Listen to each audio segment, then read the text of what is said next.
नमस्कार, मी अनिल तिवारी, महाराष्ट्राचा पुढारी या न्यूज चॅनल मध्ये आपलं सहर्ष स्वागत करतो। सत्यमेव न्यूज मध्ये आपल्या सर्वांचे सहर्ष स्वागत। अत्यंत महत्त्वाची बातमी, आरक्षणानंतर पहिल्यांदा जरांगे पाटील मुंबईला गेलेले आहेत। मराठा समाजही उद्योगात पुढे येण्यासाठी उद्योगाच्या माहितीच्या कार्यक्रमाला हजेरी लावली। त्यावर ते म्हणाले, मराठा आरक्षणाचा लढा मार्गी लागणारच आहे।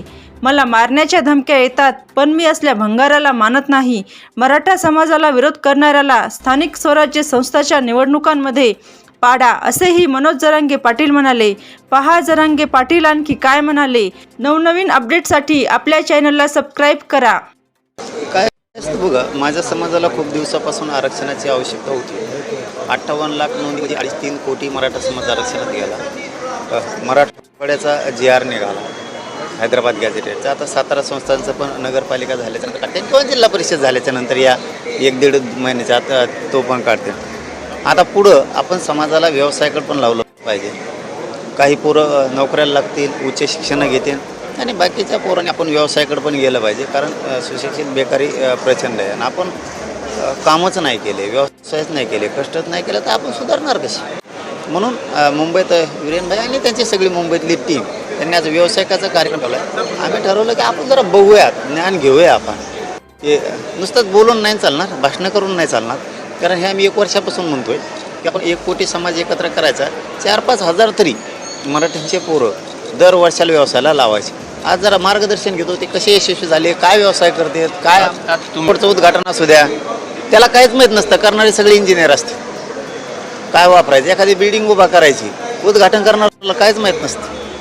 त्याच्यासाठी आम्ही त्यांना नाही ज्ञान द्यायला चाललो, तर आम्ही त्यांचं घ्यायला चाललो।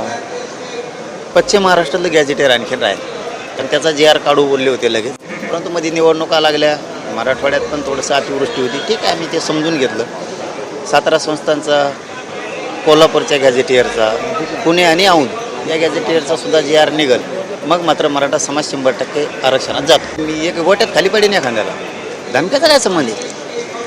ते भंगार चाळे पुढं कट रचणे करणं, असं दम लागतो समोर यायला। अस्सल मराठ्याचे अवलाद एवढं सोपं नाही, बिमोड करून टाकील।